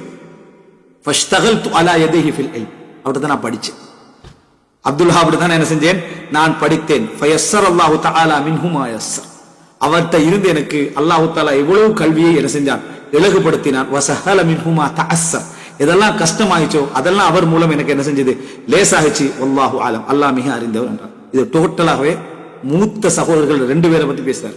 உண்டு இஸ்மாயில், அடுத்து அது அதாவது தந்தை வழி சகோதரர், இது தாய் தந்தை, சரியா, உடன் பிறந்த சகோதரனை பத்தி பேசுறார், சரியா. அடுத்தது தான் கடைசி சகோதரன் என்ன செய்யறார், பேசுறார். அந்த உணர்வுகள் எல்லாம் ஒரு தாங்கிய ஒரு பகுதி தான் இந்த பகுதி என்ற நம்ம என்ன செய்கிறோம் பார்க்கிறோம். இது போல அதாவது இன்னும் சில சகோதரத்துவம் இதுல படிப்போட சம்பந்தப்பட்டதுல நம்ம பார்க்கிறோம். இமாம் சித்திக் ஹசன் கான் அல் கன்னூஜி 246 பிறந்தவர். இவருடைய அதாவது இவர் அதாவது இமாம் சித்திக் ஹசன் கான் அல் கன்னூஜி 13 நூற்றாண்டை சேர்ந்தவர், சரியா, 13ஆம் நூற்றாண்டை சேர்ந்து. இவருடைய சகோதரன் 1146 ஹிஜ்ரில பிறக்க, எல்லாம் அதாவது இந்த கிட்டத்தட்ட 200 வருஷங்களுக்கு முந்தைய காலப்பகுதி. கன்னூசின்னு சொல்லுவாங்க, இந்தியாவுடைய வட பகுதியில உள்ள பகுதி. இவர் அமீர், யாரு, சித்திக் ஹசன் கான் அமீர் புகாரி என்னவாங்க, சித்திக் ஹசன் கான் அல் புகாரி, சரியா, அந்த இதுல இருந்து வந்தவர் தான் அவர். இவருடைய சகோதரருடைய பேர் அஹ்மத் ஹசன். இவர் சித்திக் ஹசன், இவருடைய சகோதரர் பேர் அஹ்மத் ஹசன். அவர் சொல்றாரு, யார், சித்திக் ஹசன் கான் சொல்றாரு, இந்த சித்திக் ஹசன் கானுடைய அந்த சகோதரர் பத்தி இந்த வரலாறுல சொல்லப்படுது என்னன்னு சொன்னா, இவர் ஜமால் உலூம் வல் ஃபுனூன் அல் முத்தஃபர்ரிகா பின் பிலாதின் ஷத்தா, நிறைய கல்விகளை பல ஊர்களில் இருந்து திரட்டின ஒரு மனிதர் தான் சகோதரர் அஹ்மத் இப்னு ஹசன் அவர்கள். இவர் டில்லியில் உள்ள நிறைய உலமாக்கள்கிட்ட என்ன செஞ்சாரு, நிறைய படிச்சார். பெரிய உலமாக்கள், நிறைய அரபுகள் டில்லியில் அன்றைக்கு வாழ்ந்த பெரிய அறிஞர்கள்ட்ட எல்லாம் படிச்சுக்கிறாங்க என்று பெரிய அறிஞர்களுடைய பெயர்கள் எல்லாம் என்ன செய்யறாரு அதுல சொல்றாரு. ஹரமுக்கு உம்ராவுக்காக அல்லது ஹஜ்ஜிக்காக அவர் என்ன செய்யறாரு, பயணிக்கிறாரு. அப்ப வழியில 1877 என்ன செய்தார், அவர் மரணித்தார். இவரிடம் இருந்து சித்திக் ஹசன் கான் நிறைய பிரயோஜனம் அடைந்தார். அந்த சகோதரர் இவரிடம் இருந்து அதாவது மிகப்பெரிய பிரயோஜனங்களை, அஹ்மத் ஹசன் அவரிடம் இருந்து சித்திக் ஹசன் நிறைய பிரயோஜனங்களை அடைந்தார், படிச்சாரு. எந்த அளவுக்குண்டா, சலஃப் பின்பற்றணும், அகீதால சரியா இருக்கணும், தக்லீதிலிருந்து நம்ம தூரமாகணும் படிச்ச யார்கிட்ட இந்த அஹ்மத் ஹசன் இருந்தா என்ன செஞ்சாரு, சித்திக் ஹசன் கான் மிகவும் படிச்சார். ஃபஹுமா கானா மத்ரஸத்தஹுல் ஊலா, சரியா, நிறைய 2 பேரை சொல்லிட்டு அவர்கள் 2 பேரும் இவருடைய முதல் மദ്രസാவாக இருந்தார். அவர்கள் 2 பேர், இன்னொரு ஷேகை சொல்லி அவர்கள் 2 பேரும் என்ன முதல் மദ്രസാவாக இவருக்கு இருந்தார்கள். யாருக்கு, சித்திக் ஹசன் கான். ஒரு சகோதரனுடைய மின்னத், ஒரு சகோதரனுடைய அறிவு ரீதியான அருள் என்பது எவ்வளவு மிகப்பெரிய முக்கியமான ஒரு செய்தி என்பதை பார்க்கணும். இது போல செய்திகள் நிறைய இந்த விஷயத்துல சொல்லிட்டு போகலாம். நான் சில விஷயங்களை சொல்லல. உதாரணமா இமாம் இப்னு தைமியா ரஹிமஹுல்லா, இமாம் இப்னு தைமியா ரஹிமஹுல்லா 2 சகோதரர் வணங்கிட்டா. அந்த 2 சகோதரர்கள் தான் இமாம் இப்னு தைமியாவுக்கு செலவழிச்சது. வாழ்க்கை செலவெல்லாம் பொறுப்பு யாரு, இமாம் இப்னு தைமியாவோட 2 சகோதரர். இமாம் இப்னு தைமியாவோட வரலாற்றுல பார்க்கலாம். சிறைச்சாலையில ஜைனுத்தீனும் சேர்ந்து சிறைச்சாலையில என்ன செஞ்சாரு, இருந்தார். இமாம் இப்னு தைமியாவோட இருந்தார். அப்போ அவரும் சகோதரர்கள்லாம் சேர்ந்து கிட்டத்தட்ட 80 முறை குர்ஆன் ஓதி முடிக்கிறான். இதுல 81வது முறை ஆரம்பிக்கிற டைம்ல தான் இமாம் இப்னு தைமியா மரணிச்சார் சகோதரர் என்ன செய்யறாரு சொல்றாரு. அப்ப சகோதரர்களுடைய முழு ஆதரவு யாருக்கு இருந்துச்சு, இமாம் இப்னு தைமியா ரஹிமஹுல்லாஹ் அவர்களுக்கு இருந்தது. முழு பொறுப்பும் அவர்கள். இவர் முழுமையாக கல்வியை என்ன செஞ்சார், கவனம் செலுத்தினார் என்பதை பார்க்கிறோம். இதெல்லாம் இப்படி அறிஞர்களாக இருந்தவர்கள் தான் நம்ம நிறைய எடுத்துப்போம். இமாம் இப்னுல் அசீர் என்ற அறிஞர்கள் வருவாங்க. அவரோட முழு குடும்பம் எல்லாம் அதாவது அப்பாசிய கிலாபத் வீழ்ற அந்த காலப்பகுதியில் 600 பிறந்தவங்க இப்னுல் அசீர் தான் எல்லாம் விளங்கிட்டா. அவர்கள் ஒருத்தர் ஹதீஸ் துறையில் இருந்திருப்பார், ஒருத்தர் வரலாற்று துறையில் இருந்திருப்பாரு, ஒருத்தர் மொழியியல் துறையில் இருந்திருப்பாரு. இப்படிப்பட்ட அறிஞர்களாக அவங்க என்ன செஞ்சாங்க, இருந்தாங்க. அவர் ஒரு சகோதரன் சொல்றாரு, இப்னுல் அசீர் ரஹிமஹுல்லாஹ் அவர்களுடைய ஒரு சகோதரன், என்னுடைய சகோதரன் ஒரு சகோதரன் அடுத்த மூத்த சகோதரனை பத்தி சொல்றாரு. அவருக்கு பெரலைஸ் ஆயிட்டு, கையில ஒரு பகுதி பெரலைஸ் ஆயிட்டு, கையும் காலும் பெரலைஸ் ஆயிட்டு, அல்லது கால் பகுதி பெரலைஸ் ஆயிட்டு. அப்போ ஒரு டாக்டரை நம்ம என்ன செய்ய எடுத்துட்டு வரோம். இவர் அரசர்கள், அரச சபையோட நிறைய தொடர்பாக இருந்தார். அவங்க ஆலோசனை கேட்கறதுன்னு அதுலயே நிறைய பிஸியாவும் என்ன செஞ்சார் இருந்தாரு. ஆனா மிகப்பெரிய அறிஞர். இவருக்கு மருத்துவம் செஞ்ச டைம்ல இவர் குணமடைஞ்சு வர ஆரம்பிச்சார். மருத்துவம் செஞ்ச டைம்ல கொஞ்சம் குணமடைஞ்சு வர ஆரம்பிச்சார். குணமடைஞ்சு வர ஆரம்பிச்சோடனே அத கைகள்லாம் கொஞ்சம் நீளமாக, காலெல்லாம் கொஞ்சம் இயங்க ஆரம்பிச்சு சகோதரனை கூப்பிட்டு சொல்றாரு, மூத்தவர், இவருக்கு கூலியை கொடுத்து அனுப்பிடுங்க, டாக்டருக்கு கூலியை கொடுத்து அனுப்பிடுங்க, வசதிப்பு சொல்றாரு. தானே குணமாகிட்டு வருது, இன்னும் கொஞ்சம் ஓகே ஆயினா என்ன செய்யும், சரியாயிருமே, இந்த மருத்துவம் செய்யும். இல்ல, நான் இப்போ வயசாகிட்டேன், கடைசி கால பகுதியில் இருக்கிறேன். அரச சபை விட்டு இந்த நோயின் காரணமாக இப்ப யாருமே என்ன செய்யறதில்லை, என்ன பார்க்க வாரதில்லை. ஏதாவது முக்கியமான விஷயத்துக்கு தான் வரேன். நான் இந்த ஒரு நிலையிலேயே நான் இருக்கிறதுக்கு என்ன செய்றேன், ஆசைப்படுறேன். எனது மற்ற வேலைகளையும் செய்வதற்கு நான் இந்தல் கலீல் மின துன்யால இன்னும் கொஞ்சம் தான் எனக்கு என்ன செய்யுது இருக்குது. அதனால எனக்கு இந்த நிலையை நான் திருப்தி அடைஞ்சு கொள்றேன், எனக்கு இது போதுமானது என்று சொல்லி அவர்களே என்ன செஞ்சாரு, திருப்பி அனுப்பினார். அந்த கால பகுதியில் தான் நிறைய நூல்களை எழுதினார். அந்த கால பகுதியில தான் அவ்வளவு நூல்களை எழுதினார். ஒரு நமக்கு இப்படி ஒரு சலல் ஏற்பட்டு விளங்கிட்டா அதை மாறிக்கல தான் நம்ம ட்ரை பண்ணுவோம். ஆனா அவருடைய நிலைமை எப்படி இருந்துச்சுன்னா, நான் இப்போ ஒரு நல்ல முறையில் அரசு சபையோட தொடர்புலாம் எனக்கு குறைஞ்சு, நான் இபாதத்தோடையும் தீனோட இருக்க படிக்கிறதுக்கு ஒரு சந்தர்ப்பமா இருக்குது. அவருக்கு அமௌண்ட்டை கொடுத்து அனுப்பியிருக்கேன். நான் இருக்கக்கூடிய இது இன்னும் கொஞ்சம் கலந்த உலகத்துல வாழ போறோம் என்று எனது சகோதரர் என்ன செஞ்சாரு, சொன்னார் என்ற செய்தியை அவரோட சகர் சொல்றாரு. இது போல நிறைய அறிஞர்களுடைய வரலாறுகள் இருக்கு. நம்மளோட தலைப்பு குடும்பவியல். அதனால வரலாறுகளா பேசப்படாது. எதுல செய்திகள் இருக்குதோ அதை மட்டும் நான் இந்த இடத்துல என்ன செஞ்சேன், நான் எடுத்தேன். இருந்தாலும் நம்ம அடுத்தடுத்த பகுதிகளில் சகோதரர்கள சப்ஜெக்டுகள் போற டைம்ல இது மூத்த சகோதர சம்பந்தம், அதனாலதான் இந்த பகுதி எடுத்தேன். அதுல சகோதரர்களா இருந்த சஹாபாக்களுடைய கொஞ்சம் தகவல்களை ஷோர்ட்டா இவங்க எல்லாம் சகோதரர்களா இருந்தாங்கன்னு சொல்லி சாதாரண அந்த சில தகவல்களை நம்ம என்ன செய்வோம், தெரிந்து கொள்வோம். இன்ஷா அல்லாஹ் அடுத்த பகுதியில இந்த அதாவது மூத்த சகோதரத்துவமும் தான் மற்றைய சகோதரத்துவம் விஷயத்திலும் எவ்வளவு விஷயங்கள் நம்ம கடைபிடிக்க வேண்டி, என்ன விஷயங்களை நம்ம உணர வேண்டியிருக்குது, என்ன விஷயங்கள் எல்லாம் நம்ம வழிகாட்ட வேண்டி இருக்குது, அப்படி என்ற பகுதியை நம்ம என்ன செய்யறோம், நம்ம பார்க்க இருக்கிறோம். இதுல நாங்க மிக முக்கியமாக ஒரு முக்கியமான அறிஞர், சவுதி அரேபியால வாழ்ந்த கர்ஆவி அப்படி என்ற ஒரு அறிஞர், சரியா, அவருடைய மகன் அப்துல் ரஹ்மான் அல் கர்ஆவி வாழ்ந்து கொண்டிருக்கிறாரு. அவர் மரணிச்சிட்டார். அவருடைய மகனாகிய அப்துல் ரஹ்மான் அல் கர்ஆவி ஒரு புத்தகம் எழுதுறார். ஏன்னா அவங்க எல்லாம் ஒரு பெரிய குடும்ப பின்னணியில் உள்ளவங்க, பெரும் சகோதரத்துவத்தோட வாழ்ந்தவங்க. என்னதெல்லாம் ஒரு குடும்ப ரீதியாக பெரும் குடும்பம் ஒன்று அனுபவப்படுமோ அந்த அனுபவங்கள் எல்லாம் அப்படியே தொகுத்து பைனி ஒபைன இஹ்வதி, எனக்கும் என் சகோதரர்களுக்கும் இடையில் என்று ஒரு நூல் எழுதுறார். ஒரு நூல் என்ன செய்றார், எழுதுறார். அந்த நூலை வசியத்தாக தொகுத்து சுருக்கமாக நான் இந்த இடத்துல என்ன செய்யறேன், என்னென்ன பகுதியில் அவர் சுட்டி காட்டுகிறார், எதெல்லாம் உணர வேண்டும் என்று சுட்டி காட்டுகிறார். இது எந்த அடிப்படையில் இருக்கும்னா, நாங்க ஏற்கனவே அந்த இரத்த உறவுகளுக்கு இடையில எப்படி இருந்திருக்கணும், இதற்கு ஒரு பட்டியல் சொல்லுவோமே, அந்த அடிப்படையிலான அந்த ஒரு உறவு முறை, அந்த உணர்வுகளை வழிகாட்டுகிறார். என்னென்ன விஷயம் நம்ம கடைபிடிக்கணும் வழிகாட்டுகிறார். அவைகள் எல்லாம் இந்த பகுதிக்குள்ள அடங்கும். இன்ஷா அல்லாஹ் ஒரு மூத்த சகோதரர்களுடைய விஷயத்துல இன்னும் சொல்ல வேண்டிய ஒரு சில பகுதிகள் என்ன செய்து இருக்குது, அதையும் நாங்க அந்த நேரத்தில் பார்த்து விட்டு இந்த பகுதிக்குள்ள என்ன செய்வோம், வருவோம். ஹதா மா இந்தி வல் இல்மு இந்தல்லாஹ் வ அகூலு கௌலி ஹாதா வ அஸ்தக்ஃபிருல்லாஹ் லி வ லக்கும். வஸ்ஸலாமு அலைக்கும் வ ரஹ்மத்துல்லாஹி வ பரகாத்துஹு.